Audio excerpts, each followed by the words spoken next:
Hi, I'm Nate the Bias User, and today I'm going to be reviewing this new slowthai album, Ugly. Slowthai has always been one of my favorites and most stand out in the UK hip-hop scene when dropping his 2021 album, Tyron. But he seems to stand out even more when hopping off the hip-hop norm, instrumentally, with this newest record, where on the intro Yum, it sounds like a shaking funhouse. But I didn't find there to be anything wrong with slowthai rapping about his stress levels and substance abuse over it. I think the shaking actually displays the intensities. We get a punk rock direction on the track Selfish, but this isn't a situation where an artist hops on a different genre and leaves it at that. This thing stands out through slowthai's aggression, clean quality in the large amount of area, smooth spacey synths, and a buzzing bass. And to be expected, it's enjoyable. The drums on Sooner manages to give out the nostalgia of 50s pop that gets excitement from a whistling synth floating around, where with it all combined makes a happy sounding instrumental. But the lyrics is depressing, with slowthai casually bringing up how he thinks about taking his own life. But the lyrics ends up acknowledging the happy vibe brought from the instrumental, on the chorus with the feature saying, "Low at the best times." Feels So Good is relatively happy in the lyrics, but for ironic reasons. Because while it's saying it feels good to have pain,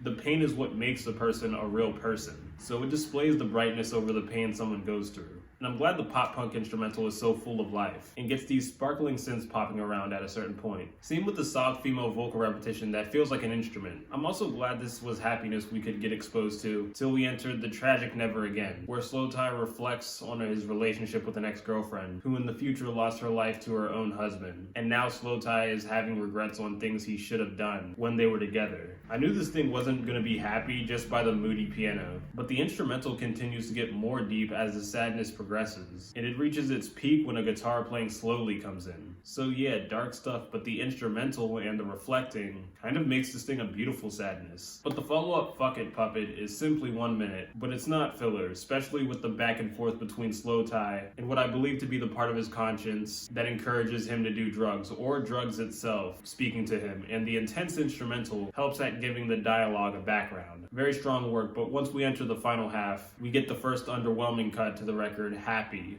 That isn't bad. I like the bass direction on the chorus, but it's very stripped back from experimentation in its emo rock feel. And the soft production stops it from being as plugged in as it could have felt. I have similar problems with Wotz Funny, but I think the bassy storm of a guitar was engaging. But those were the only tracks I wasn't crazy about. The spelling of the album's title on the title track was repetitive, but was a thrill on the large amount of heavy wind on the repetition. Then there's Falling that also has some heavy wind, that only gets helped by the robotic catchy synths. And slowthai's amount of passion and voice cracking in his singing gives me a little bit of a Kieran J. Kalinin vibe, and is perfect to give out the lyrics where he says he feels like he's falling, making the windy production have even more purpose, and helps the amount of noticeability and the amount of freedom displayed.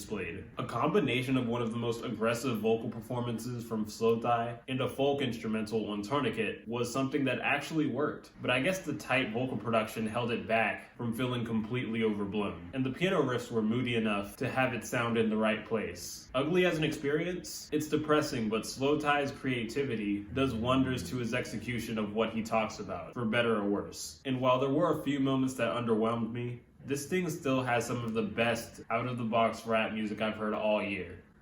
I'm gonna give this album an 8.2. Like, subscribe, comment how you feel, check out my other social medias, and I'll see you next time.